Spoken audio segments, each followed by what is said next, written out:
It is good to see you, man. Uh, Bro.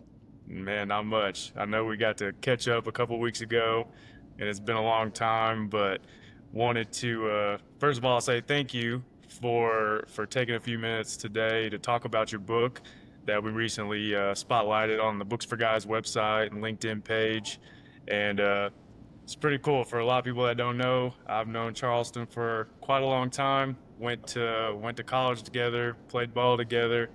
He doesn't believe that I'm from the same city as him, but we joke about that. But no, Charleston, just wanted to go through some questions with you as you did author a book called The Black Accountant, Yeah. and so wanted to man just kick things off.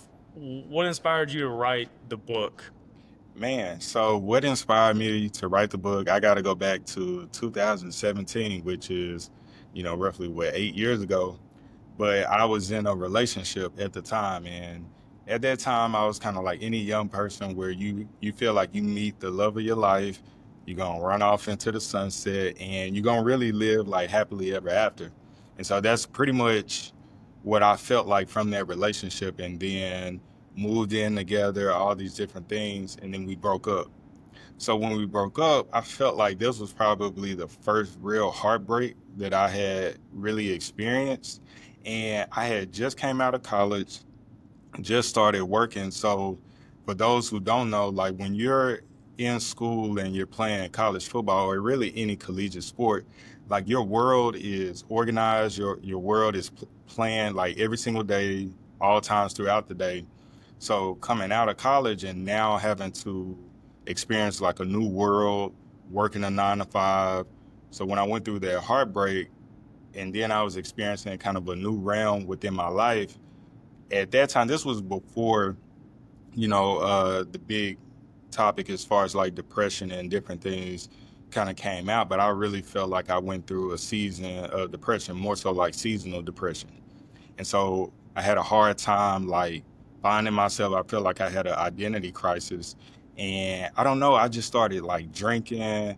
I started trying to party, trying to basically like hide the pain. But maybe about a month and a half after the breakup, like that pain was still there.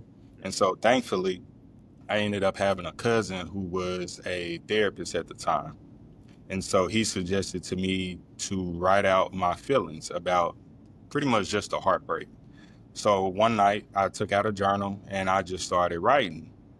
Well, one night turned into maybe about a week, and I filled up the journal pretty much about how I felt about the relationship, how I felt about the breakup.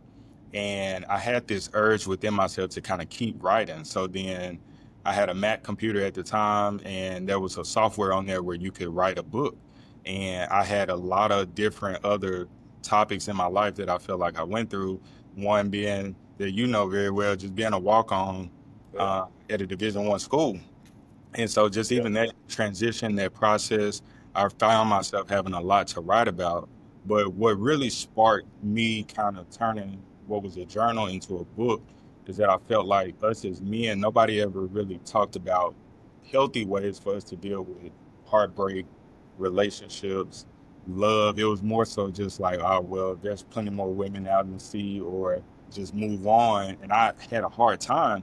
And so I wanted to kind of inspire other young men to be vulnerable with themselves, to be vulnerable with their emotions. And so that's what kind of sparked my reason for writing at least about that portion. And so yeah. that portion, it kind of led into me talking about just the rest of my life, all of my story, and it turned into pretty much an autobiography at that point. Yeah. Man, that's awesome, especially because yeah, a lot of young guys go through what you did. I certainly feel some of that too when you get done playing sports and your whole day is planned out and it's pretty easy to just you don't really have to you're not really responsible for your time. You just as long as you follow the rules and do what's next on the list of things to do for the day, it's pretty easy. And then when you're done and you're out on your own, things are a little confusing and you're like, Yeah. man, I don't know what to do. Like you feel like your purpose is a little bit lost. And you talk about breakups too. I mean, all young men go through that, and you're not really until you go through it, you don't really learn how to approach it and how to heal from How it. to And navigate. so, yeah, I mean, we've all been there, and it sucks.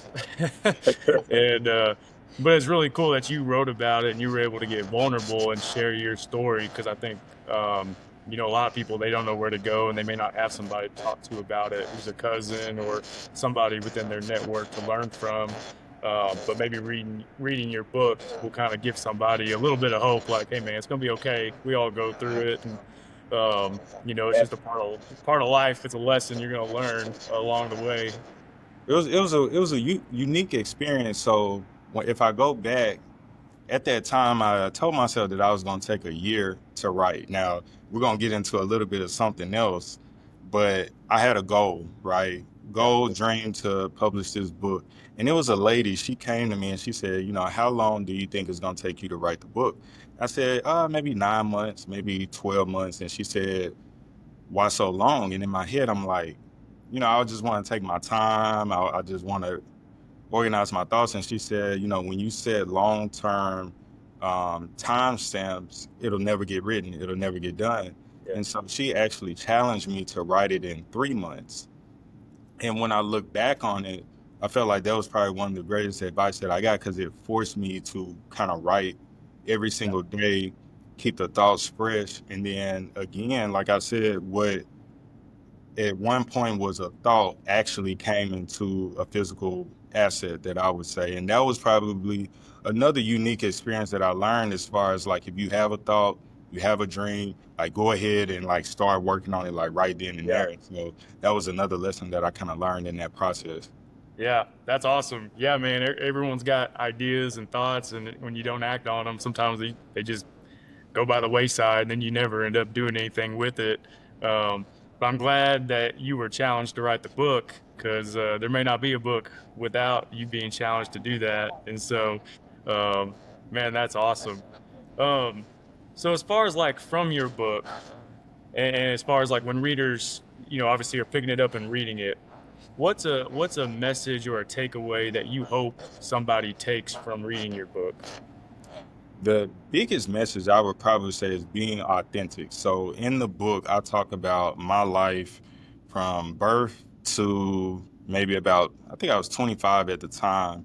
But in there, I talked about, so I have a twin brother who is handicapped. I talked about like my raw feelings, my feelings towards God, how I felt about that, how I processed it up until, walking on to the football team, finding love, having a heartbreak, not really having an identity in Christ, and then having to find my identity. So it was a really raw, authentic type book.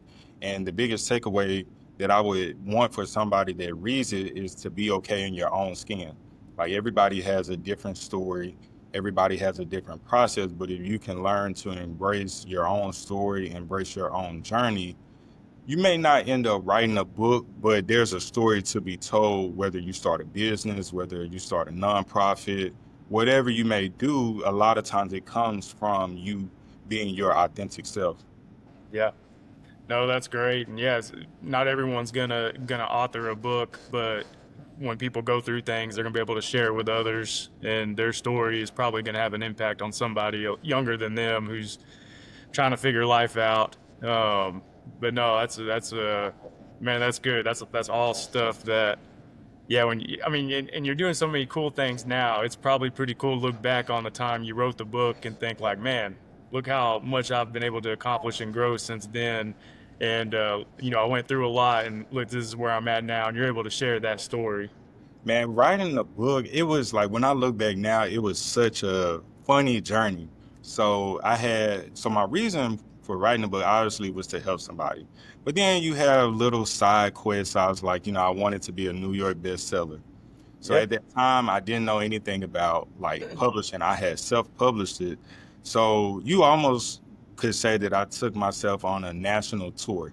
So yeah, with the little money that I had, I started going to like different cities. The first place I went to was Chicago. So there was a nice. book fest in Chicago. I paid maybe $1,000 out of my own pocket. Lord knows I didn't have it, and I took maybe 50 books with me to that weekend. It was an outside book event It rained the entire time, and I sold one book Oh, out of that entire thing. But what was oh, cool was that I believed so much in myself during that time. After that, I went to St. Louis. I didn't sell a book. I ended up giving a book to a waitress, but that waitress later reached back out to me and told me about how much that book had impacted her and helped her in her life. And then I went on to Alabama and I gave it to a guy, and it was a unique journey when I think back on it, to where, you know, sometimes we may look at the proceeds or the profits, but sometimes it's just the purpose or the passion behind whatever it is that you're doing that can still make a huge impact. yeah. Man, that's awesome. Because I know, since then you've had impact on a lot of people. I know you speak at different places, and I'm sure there's people that have bought your book that have been impacted by it. But you're right, man. That's pretty cool that you kind of saw the bigger picture than just in the moment where you could have been like, man, I don't know what I was doing. Like this That sucks. But I'm not gonna lie, like it was some tough moments. It was some yeah, tough moments, but yeah, my but mom, she was in my corner and she reminded me, what's the purpose, and the person's purpose was to just help one more person. yeah. Man, that's awesome. That's awesome. And you're gonna get, no doubt, you're gonna continue to help people just with that way of your thinking and what you're doing. There's gonna be an even bigger impact moving forward just from being able to learn from those situations. Um, and we know your book's gonna have an impact on a lot of people. What are some books that you've read throughout your life that had an impact on you? Maybe they strengthened your mindset around something, or they helped you get through a moment, or they taught you something. But what's a book or a couple books that have resonated with you in your life? So I got a couple, so bear with me. All right, so Yeah, that's very great. first, very first is gonna be the Bible. That Oh is yeah. probably, or not probably, it is my top book. It's the one that guides me just every single day, right? So that's gonna be my top choice, the Bible. The next book is going to be Adversity for Sale by one of my favorite authors and rappers, Young Jeezy. The reason why I love that book so much is, again, like being authentic. Um, Him talking about his background, maturing to where he is now, from rapper to business mogul. That was a story that I really grasped to because I felt like I related to it. Yeah. So it was a book that I really love. Winning by Tim Tim Grover. Grover. Yeah. It's Especially playing football, you build this mentality about you wanting to win, and then after you transition from ball or any sports, being able to win in life, win in your career. So that book, it really taught me about the principles. It talked about Kobe Bryant, Michael Jordan, some of my favorite athletes. So understanding their mindset, that really helped. The Power of One More by Ed And Mylett. Milet. Yeah. So Ed Mylett is one of my favorite people from a podcast standpoint, and his book talks about the power of doing like one more thing, one more prayer, one more gesture, one more workout, one more exercise. It's the power of being able to do one more thing whenever you're met with adversity, whenever you're met with trials or tribulations in your life. So that is kind of a really good self-help book that I really like. Yeah. One of the books that I'm reading right now is Shoe Dog Shoe Dog. Good by book. That's a good one. Phil Knight. So Yeah. I haven't read it, but I've heard a lot of good news about it. So I just wanted to kind of show that to the audience. But I'm excited to read that one. And then probably the best hands down book that I feel like I've ever read, that I've read twice, getting ready to read a third time, is going to be Think and Grow Think and Rich Grow Rich. by Napoleon Hill.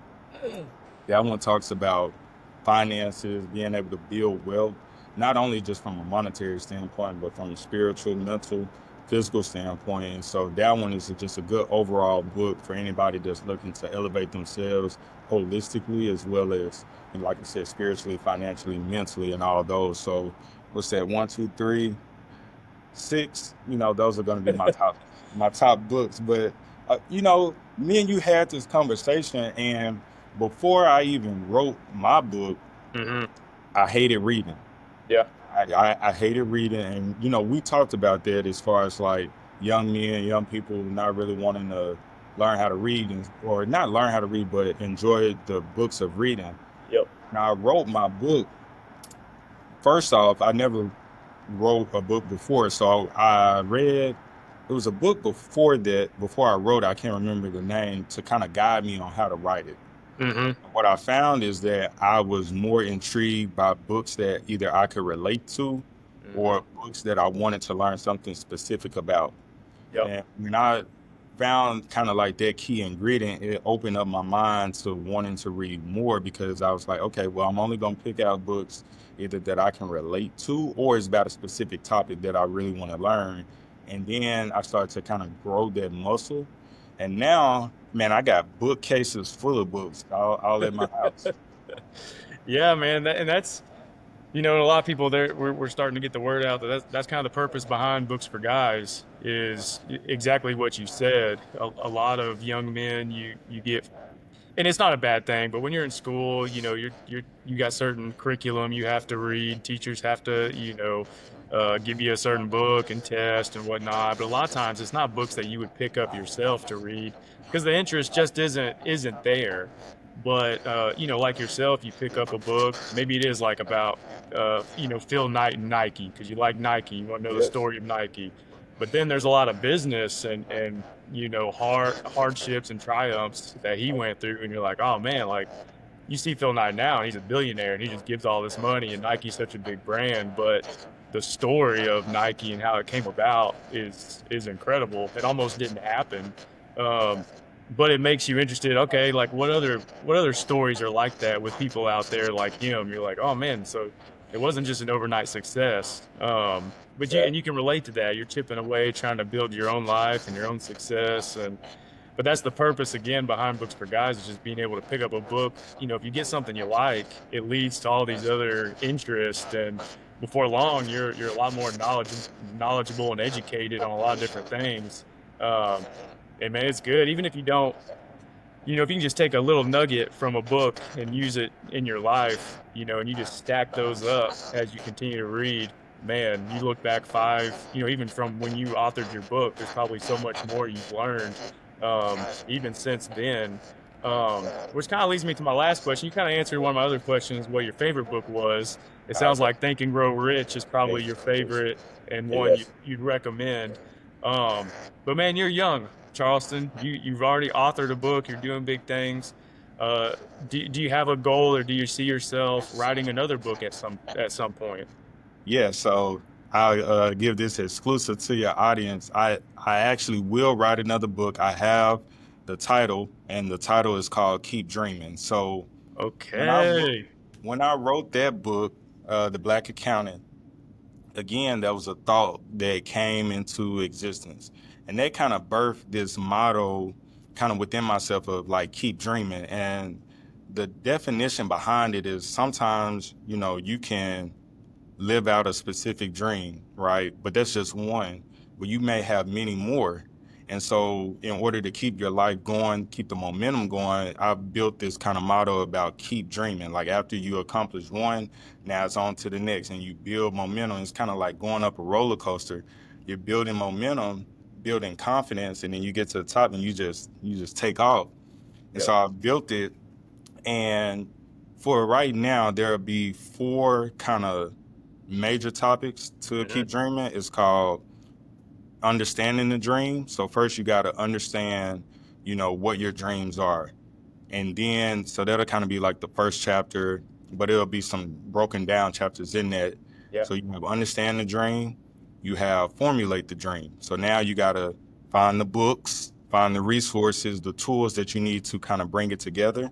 Yeah. And then you have manifest the dream. So manifesting a dream is then bringing that thought into reality. Like how do I bring this business? How do I bring this product into reality? And then the fourth, which is probably one of the most important chapters, is living the dream.